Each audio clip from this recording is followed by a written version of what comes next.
Hello everyone. In this video, I am going to explain Intel's IC that is 8284, 8282, 8286 and 8288. So let's start with the first IC that is Intel's 8284. So Intel 8284, it is a clock oscillator chip IC.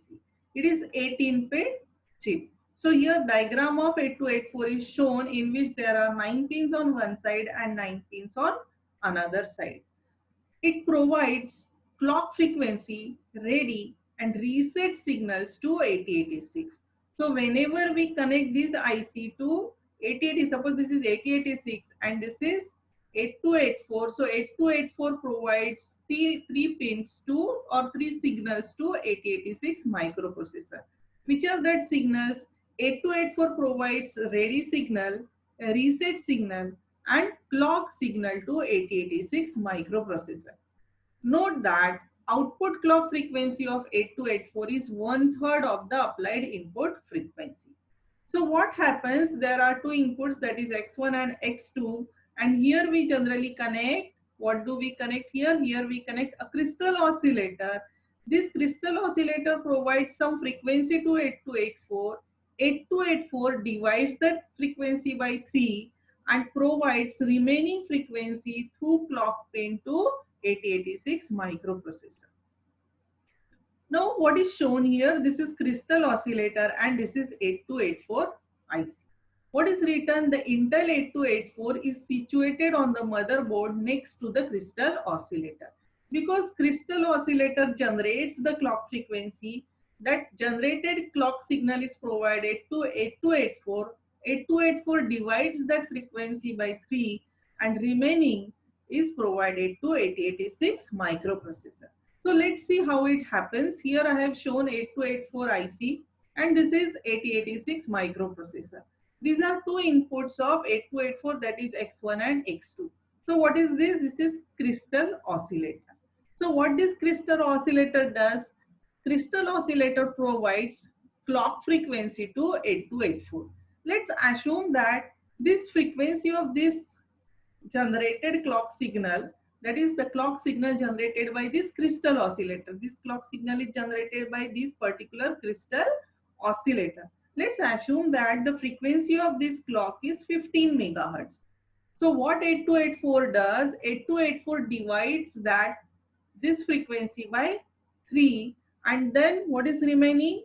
The 5 megahertz. So it will generate 5 megahertz clock on clock pin of 8284 and we connect this clock of 8284 to the clock of 8086 IC. So this clock and this clock is connected and here it provides this 5 megahertz of frequency. That means if here we need 10 megahertz of frequency, suppose here we want to provide 10 megahertz of frequency to 8086. So how much frequency we should apply here? So here we should apply 30 megahertz of frequency because then 8284 will divide it by 3 and will provide 10 megahertz to 8086.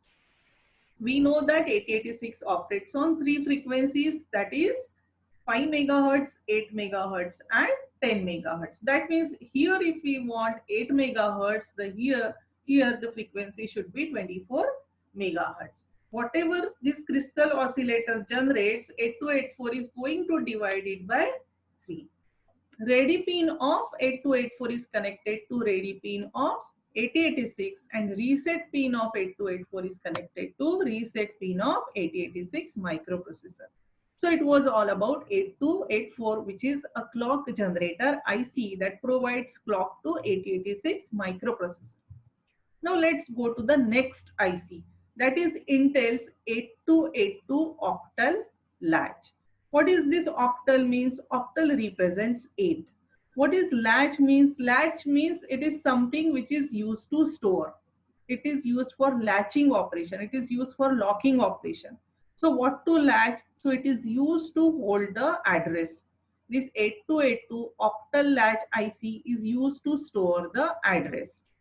Now Intel 8282 is a 8-bit latch. It is, hence the name is Octal Latch. Why it is 8-bit? Because one latch, one IC stores 8 bit of information. It is a 20 pin of IC That means 10 pins will be on one side and 10 pins on another side of IC. It is used to latch 20-bit address of 8086. We know that in 8086 the address size is 20 bit. Out of this 20 bit, we know that 15 bits are address data multiplexed bus. That means 15 bits of address flows on AD0 to AD15 bus. What is AD0 to AD15 bus? It is address data multiplexed bus. That means in the first T state of clock signal, during the first clock cycle, what happens on this bus, address will flow, and after that on the same bus data will flow, because it is address data multiplexed bus. Address and data flows on the same bus. What is bus? Bus means wires. So address and data is going to flow on the same wires. And what happens when data flows on these wires? We need to save the address somewhere. We need to save that address somewhere in the circuitry, and hence we use this octal latch for storing the 20-bit address. That's why it is written, it is used to latch. It is used to latch means it is used to hold, it is used to store 20-bit address of 8086. But why do we store this address? Because on the same bus later the data will flow, and hence we will lost that address, and that is the reason we should save it. 18282 store 8 bits because it is octal latch. One IC store 8 bit, but our address size is 20 bit. That means we want to store 20 bit address on this latch. So how many ICs will be required to store 20 bits? Number of 8282 ICs required will be 3. Minimum 3 ICs are required, because one IC can store only 8 bit of information, 8 bit of address. So what happens in the beginning? Let's assume that 8086 want to transfer or want to read a data from memory. So memory address is, suppose some data is stored, this is 1 byte and this is second byte. So data is stored in the memory location 20005 and on the next address, that is 2006.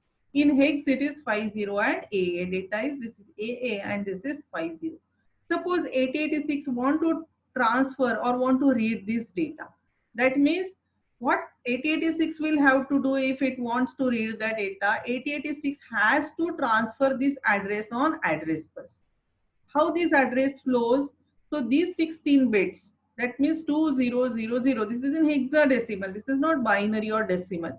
Okay, so 2000 will flow on 80 to 8015 bus, and this 5, that means these 4 bits, 5 means 0101, that will flow on A16 to A19. So 8086 transfer this address on address data multiplex bus and pure address bus like this.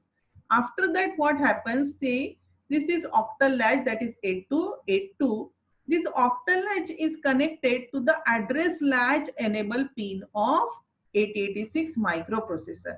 What is this pin for? This is A stands for address, L stands for latch, and E stands for enable. That means this pin is used to enable this octal latch. This pin is used to send a signal to the octal latch to switch it on. So what happens? Then 8086 will transfer a pulse on ALE pin to octal latch like this. This ALE is connected to the strobe pin of octal latch.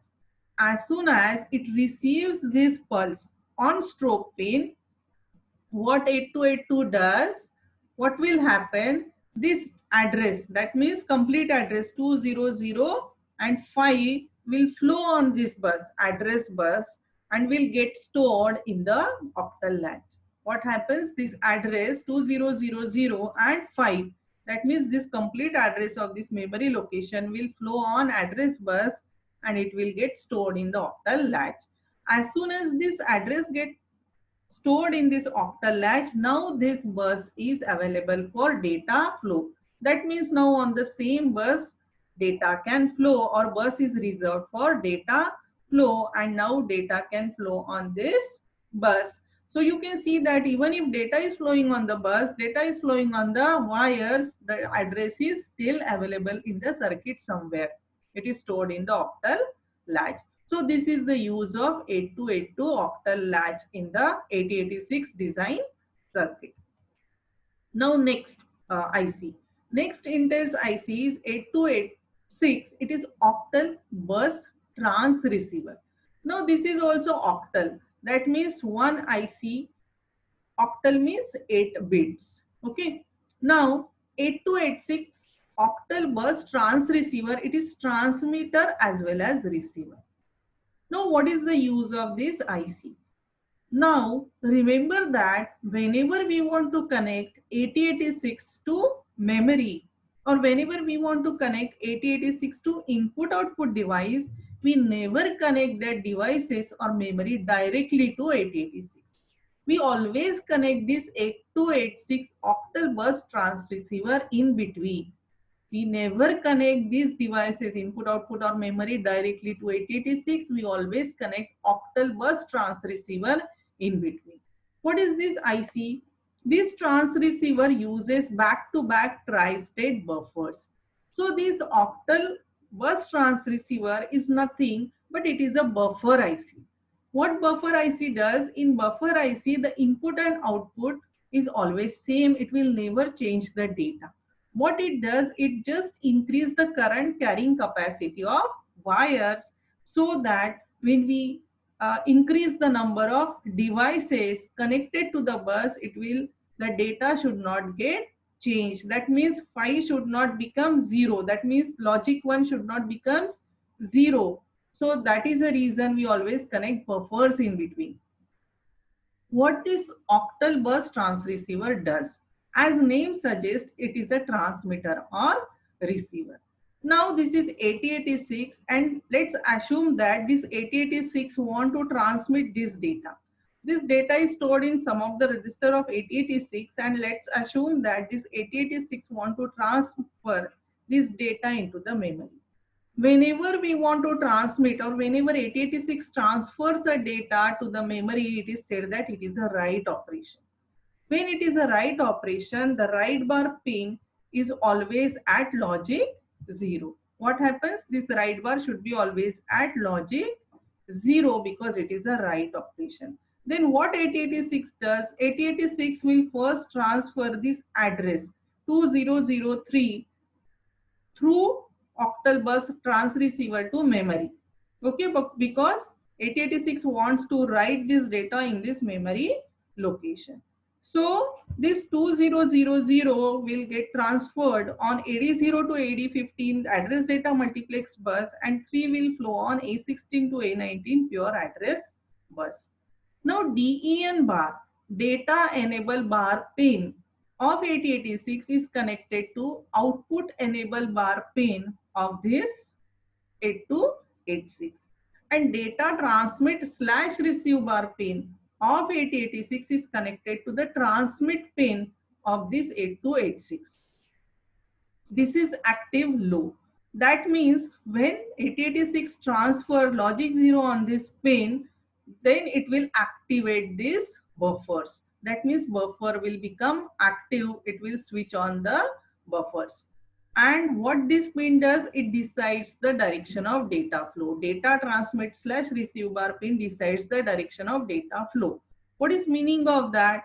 Transmit, write is a transmit operation and reading the memory is a receive operation. We studied it earlier also while studying pin diagram of 8086. Whenever 8086 wants to transmit a data to the memory, it is transmit operation. Whenever 8086 wants to write something into this location, it is transmit operation which is active high, and here it will transfer logic 1 on this pin. So what 8086 does when it wants to write something into the memory, first it will transfer logic 1 on this pin. Then it will transfer logic 0 on DEN bar pin, and after this then obviously write bar should be at logic 0 and then it will transfer this data to memory location. So this was a write operation. Remember that In write operation, 8086 transfers a data to the memory, and hence dt/receive bar should be at logic. Now let's see what happens in read operation. What is read operation? When data gets transmitted from memory to, or when data flows from memory to 8086, it is said that it is a read operation. In read operation, this particular pin data transmit/receive bar should be 0. Now all other operations will be same, and in place of write bar, now here read bar should be 0. Now what happens here? Now let's assume that this 8086 wants to read a data from this particular location, that is from 2003. So what 8086 does, 8086 will first transfer the address, like this address of this location, that means 2000 on AD0 to AD15 and 3 on A16 to A19 bus. Then it will transfer data transmit/receive bar pin logic 0, because it is a receive operation. Read operation is a receive operation, and hence it will transmit logic 0 on this pin. After that, it will transfer 0 on this pin, and this data enable bar pin sending logic 0 will activate 8286. After that, what happens? Data will flow from memory to 8086. That means this 8286 is used to decide the direction of data flow.